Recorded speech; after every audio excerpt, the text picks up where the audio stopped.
आज की इस क्लास में हम लोग इंट्रोडक्शन क्लास करने वाले हैं। इंट्रोडक्शन क्लास, और जो इंट्रोडक्शन क्लास होगी वो काहे की होगी? फिजिक्स की, फिजिक्स कक्षा 12, जो कि ये यूपी बोर्ड के लिए है, यूपी बोर्ड।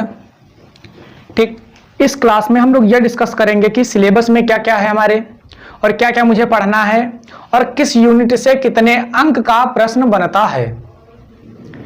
आपका जो पेपर होगा वो 2 खंडों में आता है। पहला जो खंड होता है उसको का बोलते हैं, दूसरा जो खंड होता है आपका वो आपका कौन सा होता है? खा होता है। पहला खंड जो आपका होता है वो का होता है, दूसरा खंड आपका होता है खा होता है। अब इन खंडों में इकाइयां होती हैं, मतलब यूनिट वाइज डिवाइड किया गया है चैप्टरों को। तो जो पहला खंड है, खंड का में 5 यूनिट हैं, और जो आपका दूसरा खंड खा है इसमें आपके 4 यूनिट हैं। तो अगर बात करें खंड का, तो खंड का में क्या क्या है, इसमें आपके कितने यूनिट हैं? आपके इसमें 5 यूनिट हैं। टोटल कितने यूनिट हैं?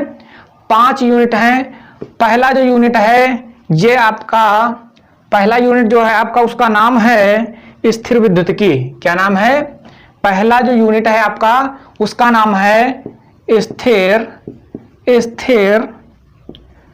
विद्युतिकी, स्थिर विद्युतिकी। जो दूसरा यूनिट है उसका नाम है विद्युत धारा। क्या नाम है?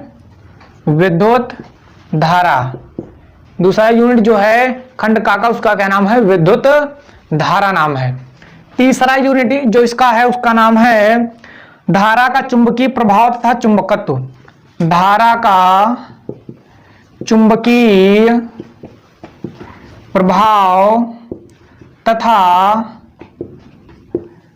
चुंबकत्व। धारा का चुंबकीय प्रभाव तथा चुंबकत्व। चौथा जो यूनिट है आपका वो है वैद्युत चुंबकीय प्रेरण, वैद्युत चुंबकीय प्रेरण, विद्युत चुंबकीय प्रेरण तथा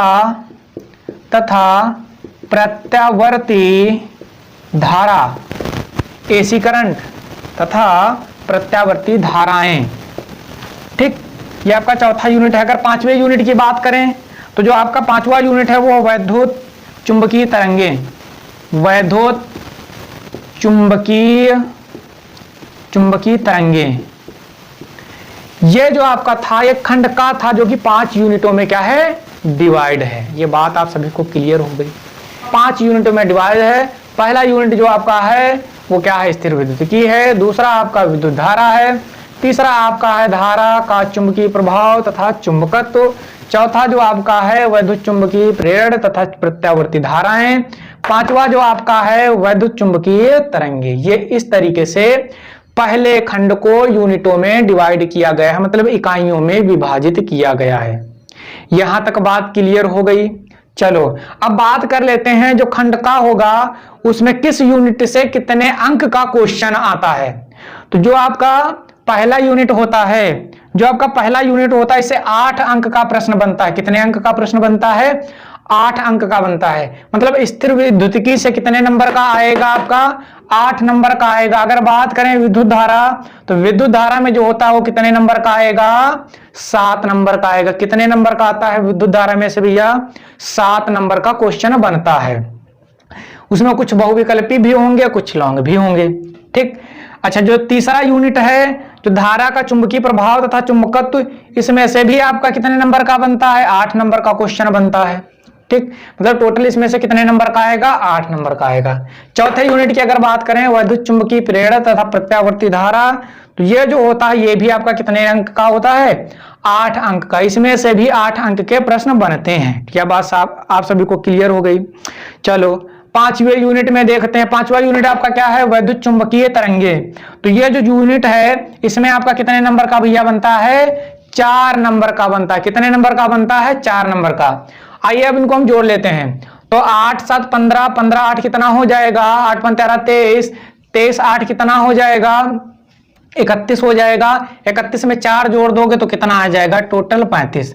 मतलब एक यूनिट से कितने अंक का क्वेश्चन बनेगा? 35 नंबर का बनता है। मतलब जो खंड का होगा, खंड का में से आपका कितना आएगा, 35 नंबर का आएगा। इसी तरीके से जो खंड खा होगा उसका भी आपका कितने नंबर का क्वेश्चन बनता है, टोटल ओवरऑल 35 अंक का बनता है। तो ये पहला वाला आप सभी को खंड समझ में आ गया। पहले में जितने यूनिट डिवाइड थे, इकाइयों में विभाजित था, वो समझ में आ गया सभी को। अगर ये आ गया हो तो हम लोग अब आगे बढ़ते हैं, खंड खा में देखते हैं कि क्या क्या है। इसको आप कर सकते हैं, फटाफट सभी लोग नोट डाउन कर लो। जिसको नहीं मालूम है या मालूम है तब भी आप लोग नोट डाउन कर लो। लिखने से चीजें ज्यादा याद होती हैं, जितना आप लिखोगे उतना ही आपको बेहतर समझ में आएगा। इसको रब कर दें, चलो इसको हम रब कर दे रहे हैं।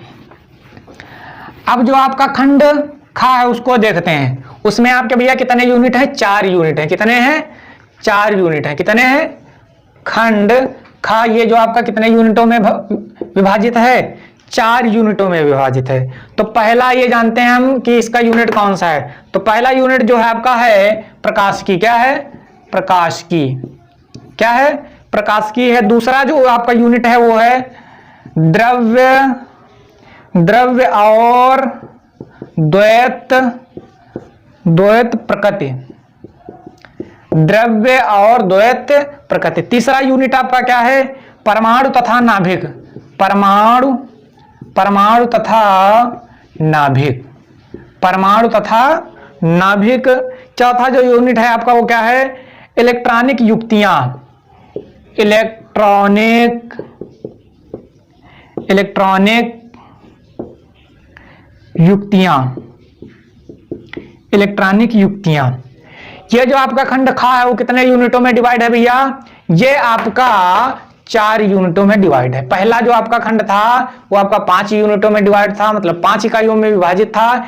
ये आपका 4 यूनिटों में डिवाइड है, मतलब 4 इकाइयों में विभाजित है। ये बात आप सभी को क्लियर हो गई। यहां तक किसी को कोई डाउट हो तो बिल्कुल पूछो, बाकी हम लोग आगे बढ़ते हैं।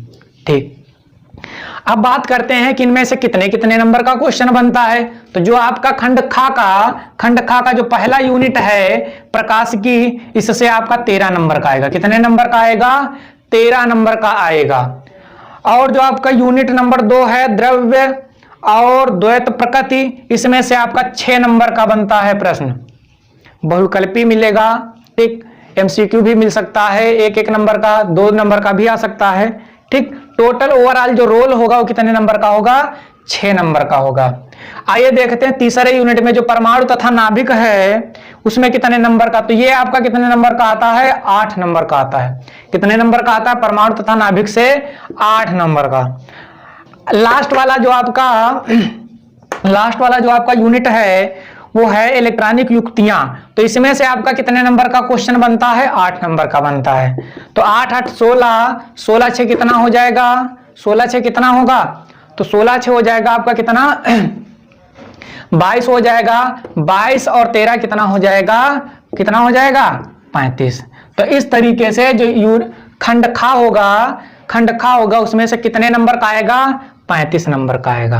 पहले में भी 35 का था, दूसरे वाले में भी 35। तो 35 35 कितना हो गया, 70। मतलब जो रिटर्न एग्जाम होगा आपका वो कितने नंबर का होगा भैया, 70 नंबर का होगा। और ओवरऑल होते कितने हैं, 100 नंबर। तो अब बचे कितने, 70 में से अगर घटा दोगे तो कितना बचेगा, 30। तो जो 30 नंबर होगा वो आपका आंतरिक मूल्यांकन का होगा। काहे का होगा, आंतरिक मूल्यांकन का होगा। उसमें एग्जामिनर आएगा, आपको फाइल बनानी पड़ेगी, ठीक, वाइवा होगा, उसके आधार पे आपको इस 30 नंबरों में से नंबर दिए जाएंगे। ये बात आप सभी को क्लियर हो गई। यहां तक किसी को कोई डाउट हो तो बिल्कुल पूछो। चलिए खैर कोई बात नहीं। अच्छा, ये थोड़ा थोड़ा हम लोग ये भी जान लेते हैं कि क्या क्या पढ़ना है, मतलब किस यूनिट में क्या क्या पढ़ना है।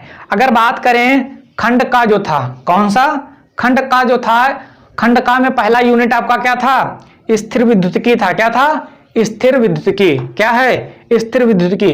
तो स्थिर विद्युतिकी में आपको क्या क्या पढ़ना है, स्थिर विद्युतिकी में आपको क्या क्या पढ़ना है, वैद्युत आवेश, आवेश का संरक्षण, कूलाम नियम, 2 आवेशों के बीच, ठीक, और होगा विद्युत क्षेत्र पढ़ना है, विद्युत क्षेत्र के कारण विद्युत क्षेत्र की तीव्रता, ये सब पढ़ना है। इसी तरीके से अगर विद्युत धारा में बात करें तो धात्विक चालक में वैद्युत आवेशों का प्रवाह पढ़ना है आपको, ठीक। अपवाह वेग भी पढ़ना है। ठीक, अगर बात करें यूनिट नंबर 3 की, विद्युत धारा का चुंबकीय प्रभाव तथा चुंबकत्व, तो इसमें चुंबकीय क्षेत्र की कल्पना, ऑस्टेड का प्रयोग, बायो-सेवर्ट का नियम, ये सब पढ़ना है। अगर इसी तरीके से बात करें इकाई नंबर 4 की, जो कि आपका क्या है, वैद्युत चुंबकीय प्रेरण तथा प्रत्यावर्ती धाराएं, तो इसमें आपको प्रेरित ईएमएफ तथा धारा पढ़ना है, लेंज का नियम पढ़ना है, स्वप्रेरण पढ़ना है, स्वप्रेरण गुणांक पढ़ना है। ठीक, बात करें कि लास्ट वाला जो पहले वाले का यूनिट है वो क्या है, वैद्युत चुंबकीय तरंगे, तो इसमें विस्थापन धारा की आवश्यकता, मतलब विस्थापन धारा की आवश्यकता क्यों पड़ी, ये पढ़ना है आपको। और आपको पढ़ना है वैद्युत चुंबकीय तरंगे क्या होती हैं। ठीक, अब आइए आ जाते हैं हम लोग खंड खा में। तो पहला यूनिट क्या है आपका, प्रकाशिकी है। प्रकाशिकी में आपको पढ़ना है प्रकाश का परावर्तन, गोली दर्पण सूत्र, ये सब पढ़ना है। ठीक, और प्रकाश का प्रकीर्णन भी पढ़ना है आपको। ठीक, अब बात करते हैं यूनिट नंबर 2 खंड खा का। तो द्रव्य तथा विकरणों की द्वैत प्रकृति जो है, इसमें आपको पढ़ना है विकरणों की द्वैत प्रकृति, और पढ़ना है आपको प्रकाश विद्युत प्रभाव। ठीक, क्या पढ़ना है, प्रकाश विद्युत प्रभाव पढ़ना है। और इसी तरीके से अगर बात करें परमाणु तथा नाभिक, तो इसमें आपको पढ़ना है अल्फा कण का प्रकीर्णन प्रयोग और परमाणु का रदरफोर्ड मॉडल। ठीक, इस तरीके से अगर बात करें कि यूनिट नंबर 4 इलेक्ट्रॉनिक युक्तियां, तो इसमें आपको पढ़ना है ठोसों में ऊर्जा बैंड, चालक, कुचालक, अर्धचालक, ठीक, अर्धचालक डायोड, ये सब आपको पढ़ना है। ठीक, तो इस तरीके से हम लोगों को क्या करना है, 70 नंबर का बुक से पढ़ना है। बाकी 30 नंबर का जो होता है वो आपका आंतरिक मूल्यांकन होता है, जिसमें आपको फाइल बनानी पड़ेगी, एग्जामिनर आएगा, आपका वाइवा होगा, उसके आधार पर आपको उस 30 नंबर में से नंबर दिए जाएंगे, जिस तरीके से आप वहां पर आपका प्रेजेंटेशन रहेगा। बात समझ में आ गई। सिलेबस जितना मैंने आपको बताया, किसी को कोई दिक्कत है? ये आज की फिजिक्स की इंट्रोडक्शन क्लास थी। इसमें केवल और केवल हम लोग सिलेबस के बारे में क्या कर रहे हैं, डिस्कस कर रहे हैं। इसमें चैप्टर से कोई भी सवाल जवाब नहीं होगा। केवल आज हम लोग क्या करेंगे कि केवल और केवल सिलेबस को जानेंगे, क्या मुझे साल भर में पढ़ना है, ताकि अच्छे नंबर हम लोग हासिल कर सके। अच्छे नंबर के साथ साथ जो मुझे आगे चाहिए वो भी हम लोग पढ़ें।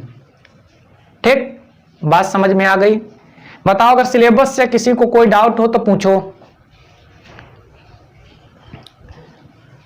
अगर किसी को कोई संदेह नहीं है तो आज की क्लास को यहीं तक रखते हैं। चलिए, तो आज की क्लास में बस इतना ही। मिलेंगे नेक्स्ट वीडियो लेक्चर के साथ। तब तक के लिए जय हिंद, जय भारत। आपका दिन शुभ हो।